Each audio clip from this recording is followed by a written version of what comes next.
नमस्कार मित्रांनो, तुम्हा सर्वांचं स्वागत आहे आपल्या सर्वांच्या आवडत्या चॅनेलमध्ये, ज्याचं नाव आहे उघडं पुस्तक.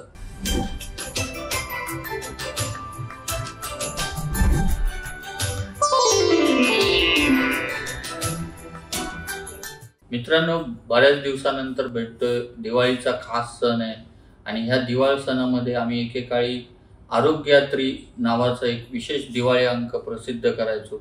तो अंक प्रसिद्ध करण्यामागे आमचा फक्त केवळ आणि केवळ लोकांना आरोग्याविषयी जागरूक करणं हाच हेतू होता. आणि मला वाटतं सर, आपण तो हेतू सफल व्हावा म्हणून आरोग्य यात्री या अंकामध्ये अनेक विषय हाताळले. मागचाच एपिसोड आपण बदलती जीवनशैली विषयी आणि त्याच्या आरोग्यावर होणारे दुष्परिणाम, तर हा विषय लोकांना बऱ्यापैकी पटला. त्यांनी चांगल्या प्रतिक्रिया आपल्याला दिल्या. तसंच तुम्ही म्हणजे हल्ली लोकांना असे यूट्यूब किंवा गुगल वर एक गोष्ट सर्च करत असतात, आरोग्याविषयी टिप्स किंवा काही नुस्खे शोधत असतात. आणि मला वाटतं तसंच काहीसं आपण आपल्या एका दिवाळी अंकामध्ये तो विषय हाताळला होता. आणि मला वाटतं तुमची कोकणाशी जोडली गेलेली नाळ ही जशी तुमच्या लेखांमध्ये दिसते, तो तुम्ही त्या आजीबाईचा बटवा या दिवाळी अंकामध्ये तो आम्हाला दिसला. आणि मला वाटतं तोही अंक तुम्ही खूप सुंदर पद्धतीने आणि एक हातीच तुमच्या शैलीमध्ये लिहिला होता. तर मला असं वाटतं त्या आजीबाईच्या बटव्याविषयी जाणून घ्यायला आपल्या प्रेक्षकांना जास्त आवडेल. जसं तू आता म्हणाला तसं की हो, कोकणाशी नाळ जुळलेली आहे. खरा मी मुंबईकर, जन्म मुंबईत, पण मला निसर्ग आवडतो. लहानपणापासून सुट्टीच्या काळामध्ये तिकडे गेल्यानंतर आणि मग इकडे हे मेडिकलचं शिक्षण झाल्यानंतर मनामध्ये प्रश्न आला की कोणतं गाव चांगलं, ज्या गावामध्ये अति आधुनिक असं इस्पितळ आहे ते गाव, की ज्याला इस्पितळाची गरजच पडत नाही ते गाव. अर्थात ज्याला इस्पितळाची गरजच पडत नाही. बरोबर. आणि मग आता जागोजागी डॉक्टरांचे दवाखाने आहेत, सगळ्या मेडिकल फॅसिलिटीज उपलब्ध आहेत. पण त्यावेळेला ती आजीबाई तिच्या त्या बटव्यातून संपूर्ण गावाचं आरोग्य कशा पद्धतीने राखत असेल. आता जसं तू म्हणालास तसं की लोकांना नुसके पाहिजे असतात की असं असेल तर अमुक द्या, असं असेल तर तमुक द्या. आजीबाईकडे एक्सपिरियन्स सुद्धा होता. हो, अनुभव होता. आणि बरोबरीने त्या सगळ्या वनस्पतींची ओळख होती, माहिती होती, कुठे काय द्यायचं हे माहित होतं. अगदी म्हणजे गावामध्ये गायनेकॉलॉजिस्ट नसले तरी सुद्धा सुईणी ज्या होत्या ह्या एक्सपर्ट होत्या त्यात काम करणाऱ्या. अशा काळामध्ये आजीबाईचा बटवा हा जन्माला आला. हा परंपरागत आला. अगदी खरं. म्हणजे जंत झालेले आहेत तर वावडिंगाचं काढा द्या म्हणा. आता विडंगारिष्ट असतं, पण त्यावेळेला ते वावडिंग असायचं, मुरुड शेंग असायची, हे सगळं त्याच्यामध्ये त्या बटव्यामध्ये असायचं. ते जरवून ती त्याच्यामध्ये द्यायची आणि तेव्हा बरं वाटायचं. बघा, कोणतंच शास्त्र हे परिपूर्ण असत नाही. कोणतंही, अगदी आधुनिक शास्त्र सुद्धा नाही, आयुर्वेद सुद्धा नाही, होमिओपॅथी, कोणतेही शास्त्र हे परिपूर्ण असत नाही. प्रत्येकाला लिमिटेशन्स आहेत. त्या तिथपर्यंत जाऊन ते काम करू शकतात. आजीबाईचा बटवा हा विषय ज्या वेळेला सुचला, म्हणजे काम करण्याची पद्धत तशी होती की त्याच्यातून काय काय आणखी छोटे विषय निघतील ते विषय त्याच्यामध्ये काढले. आणि मग तो एक तुम्हाला दिला, एक त्याला दिला, एक त्याला दिला, असे ते विषयाची वाटणी व्हायची. पुन्हा त्याच्यामध्ये मला काय अपेक्षित आहे, ओव्हरलॅप होऊ नये. आयुर्वेद पेपर लिहिल्यानंतर तेच सगळ्या ठिकाणी येऊ नये, ह्याच्या पुनरुक्ती होऊ नये, म्हणून त्याच्यात मला काय अपेक्षित आहे हे मी त्याच्यामध्ये दिलं होतं. इथे काय अपेक्षित आहे हे दुसऱ्या माणसाला दिलं होतं. आणि ते जे आहेत हे लेख त्यावेळेला गोळा केले. जेव्हा मी पालव सरांना सांगितलं की आजीबाईचा बटवा हा विषय आहे, ते म्हणाले कुठे आहेस? म्हटलं बँडल आहे. सिटी लाईटला आहे. त्यांची काहीतरी मीटिंग होती सिटी लाईटच्या त्या फुटपाथवरती कोपऱ्यावरती आम्ही उभे राहिलो. त्यांनी विचारलं काय काय असणार त्याच्यात. मी सांगितलं अमुक त्याच्यामध्ये असणार. त्याने तिकडेच कागद घेतला, त्याच्यावरती अशी एक पाटी काढली,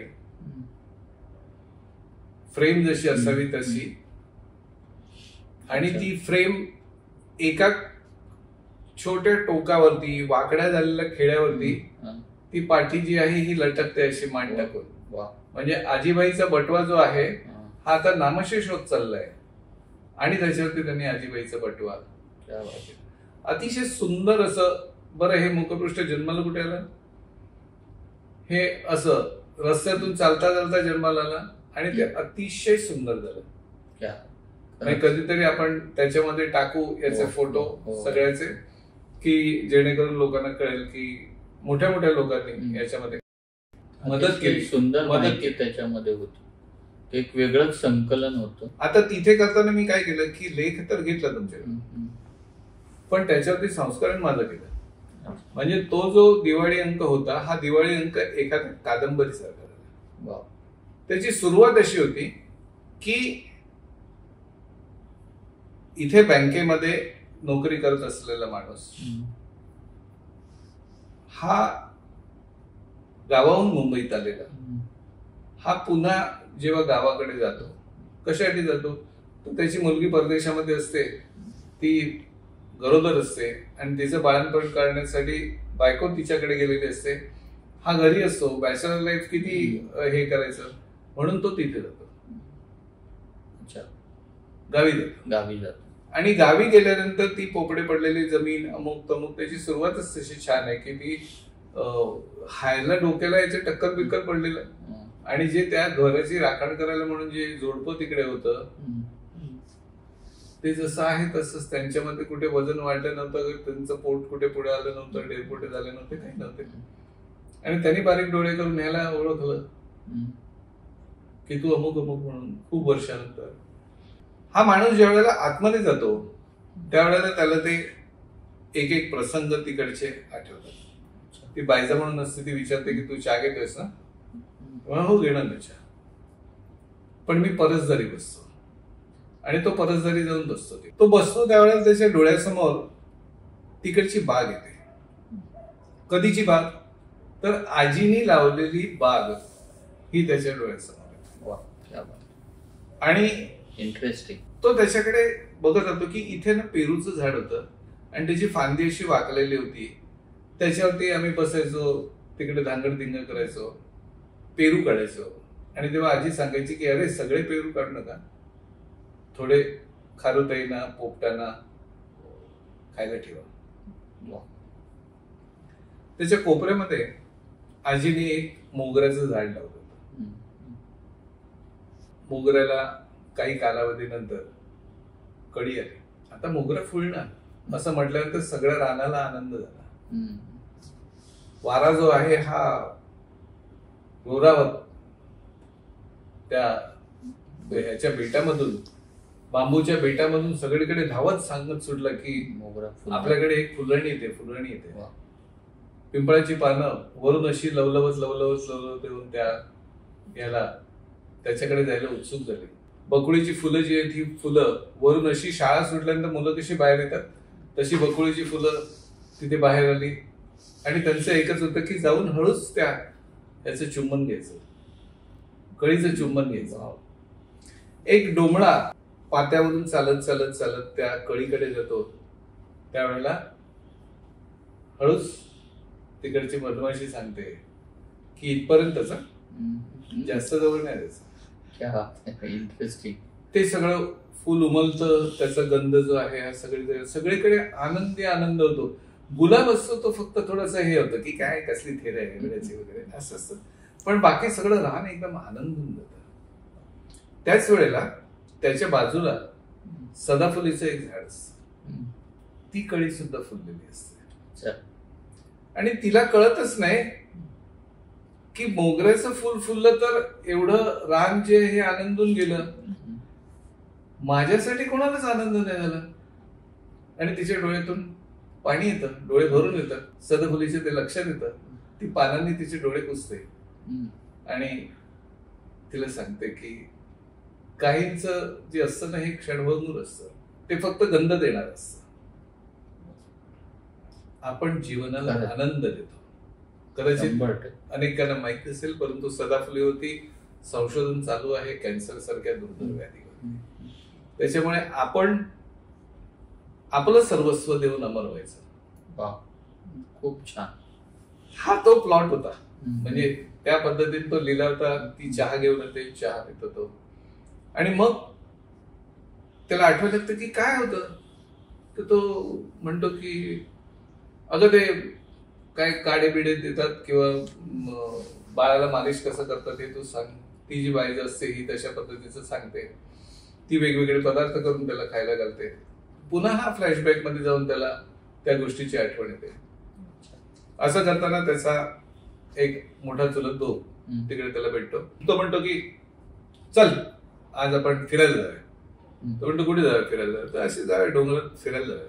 म्हणतो डोंगरात जातात. तिकडे डोंगरात जात असताना तिथे वाटेत त्यांना एक धनगर भेटतो. धनगर ओळखीच असतो का. त्याच्यावर म्हणतो या घरामध्ये बसा, चहा वगैरे घेतात. तो विचारतो की तुम्हाला अस्सल मध पाहिजे का. तर हा म्हणतो की सगळेच असं सांगतात अस्सल मध वगैरे. अस्सल मध काही कोण विकत नाही. बरोबर. तर तो म्हणतो तुम्हाला माहितीये का की अस्सल मध कसा ओळखतात. अच्छा. तर तो म्हणतो नाही मी टेस्ट केलं तर कळेल. म्हणतो टेस्ट केलं तर तुम्हाला नाही कळणार. तुम्हाला नाही कळणार टेस्ट केल्यानंतर सुद्धा. आपणही बघतो रस्त्यामध्ये मधाची पोळी वगैरे घेऊन बसलेले असतात. त्याच्यामध्ये मध किंपत असतं आपल्याला माहिती नाही. तर तो एक ताटली घेतो. त्या ताटलीमध्ये गुळाचं पाणी करतो आणि तो कुत्र्याच्या समोर ठेवतो. आणि दुसऱ्या ताटलीमध्ये मध ठेवतो. कुत्रा येतो. ते गुळाचं पाणी जे आहे ते चाटून पुसून खातो. मधाचा वास घेतो आणि तो परत देतो. कारण त्यांचं घ्राणेंद्रिय असं झालेलं असतं. हे जन्मजात आत्मगुण आहेत. हे जन्मजात त्याला माहिती असतं की बाबा इकडे जर तू नाक घालायला जाशील तर मधमाशा तुला सोडणार नाही, मरशील. मध कसा ओळखावा. सूक्ष्म विचार. हा म्हणजे मध कसा ओळखावा. आजीबाईच्या बटव्यातून पटकन एका छोट्या गोष्टीची आपल्याला माहिती करून द्यायची. ती आपण तशा पद्धतीने करतो. सूक्ष्म विचार. खरं ते घर जे होतं ते घर सरदेसाई नावाच्या एका माणसाचं. मग आजी कसं करायची, आजोबा कसं करायचे. मग आजोबा एक दिवशी सांगायचे की चला आपण मासे खाणारं घर ते समुद्र किनारी जाऊ. म्हणून या मुलांना घेऊन समुद्र किनारी जायचे. तिकडे वेगवेगळे माशांचे प्रकार सांगायचे. आज काय घ्यायचं, अमुक घ्यायचं, तमुक घ्यायचं. मुलांना काय आम्हाला की आजोबा मासे आणायचे, आम्ही ते करायचो. घरी आल्यानंतर आजोबा आजीला सांगायचे ते खेकड्याचं जे केलंय ना सार, ते पाणी थोडं काढा. त्या बाजूचा जो आहे त्याला संधिवात आहे. संधिवातामध्ये ते कामाचं ती मुडदुशी आहेत. त्या मुडदुशा ती आता बाई बाळण झाली आहे तिच्याकडे ते स्तन्यवर्धक आहे. एक गरोदर आहे तर तिला बोंबील दे जे ओजोवर्धक आहे. बघा गोष्ट सांगता सांगता आपण किती गोष्टीला टच करून गेलो. खरं. माशांचे हे जे प्रकार आहेत हे प्रकार सुद्धा काय शरीरावरती परिणाम करतात. तुमच्या आहारामध्ये असलेले जे गोष्टी आहेत हे कसे परिणाम करतात, त्यांचे गुणधर्म काय. म्हणजे ते लिहितानाच असं जसं ते आहारामध्ये लिहिलेलं होतं की प्रत्येक कणाचा सुद्धा आपल्याला त्याचे गुणधर्म आपल्याला माहित असायला पाहिजे. बरोबर. पाण्यापासून ते अन्नाच्या कणापर्यंत आपल्याला गुणधर्म माहित असायला पाहिजे. तेच इकडे आजोबा वेगवेगळ्या पद्धतीने ते सांगत आहेत. शेवट त्यात कादंबरीचं असं कादंबरीच म्हणायला पाहिजे आता त्याची, कारण ती तशाच पद्धतीने लिहिली होती. 1% लिहिली होती की तो माणूस जो आहे हा ज्या वेळेला पुन्हा मुंबईकडे यायला निघतो त्यावेळेला तो आजोबा हे त्याचे गाडी अभ्यासक असतात. त्यांची पुस्तकं असतात काहीतरी. ती पुस्तकं तो त्या ट्रंकेमध्ये भरतो आणि तो ट्रंक घेऊन स्टेशनवरती येतो. स्टेशनवरती फर्स्ट क्लास मध्ये तो ट्रंक घेऊन चढतो. समोरच्या पाकड्यावरती एक बाई बसलेली असते जीन्स घालून. ती म्हणते की म्हणून ना मला कोकणात यायला अजिबात आवडत नाही. हे असले लोक असतात. ती त्याला विचारते तुझ्याकडे तिकीट आहे का फर्स्ट क्लासचं. हा फर्स्ट क्लासचा डबा आहे. तर म्हणतो हो आहे माझ्याकडे. मग ती असं बघते, ट्रंकेकडे बघते, त्याच्याकडे बघते. तिच्या दृष्टीने ती ट्रंक म्हणजे टाकाऊ असतं, याच्या दृष्टीने तो एक अमूल्य ठेवा असतो, कारण त्याच्यामध्ये पुस्तकं असतात. आणि त्याला वाटतं की अरे आजीबाई गावातून नष्ट होते का? आता आपली आजी आई राहिलीच नाही, पुढची पिढी आहे ही अशा पद्धतीची आहे. यांना तर तेच नको आहे. ट्रंक बघितले तरी सुद्धा त्यांना शिसारी येते अशी गोष्ट आहे. खिन्न मनाने तो बघत असतो.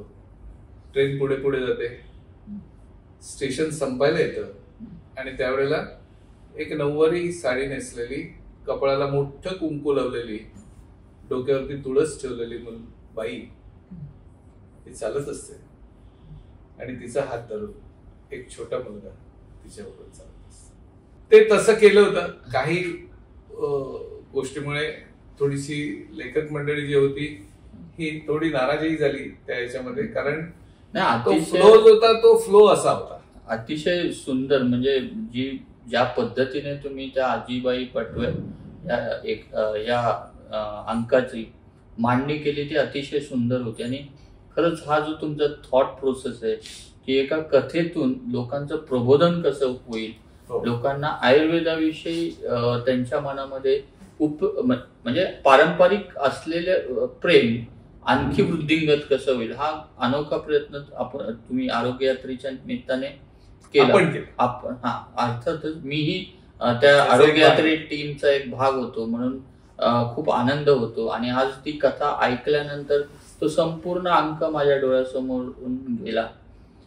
पण त्याही पेक्षा मला अजून उत्सुकता आहे की त्या आजीबाईच्या बटव्यात आणखी काही खजिना होता का? की त्याच्यामध्ये होतं ना, ज्या वनस्पती होत्या त्या वनस्पतींबद्दल ते तिकडे तिकडे आलं की आजी तेव्हा काय करायची. तर आता एक उदाहरण म्हणून सांगतो, कारण सगळं काही आपल्याला या एपिसोड मध्ये सांगता येणार नाही, परंतु उलटी होत असेल तर काय करायचं, तर वेलची जी आहे ही वेलची तव्यावरती भाजायची, त्याची राखुंडी करायची, म्हणजे मशी करतात तसं. मशी हा शब्द आयुर्वेदिक शब्द आहे. तर त्याची राख करायची आणि ती जी आहे ही मधामधून साठवायची. पावडर म्हणजे थोडक्यात पावडर आताच्या भाषेत. मधामधून साठवायची, उलटी कमी होते. म्हणजे ती इतर कोणत्या व्याधीने नसेल तर. बघा, वेलचीला 2 गुणधर्म आहेत, 2 टोकाचे.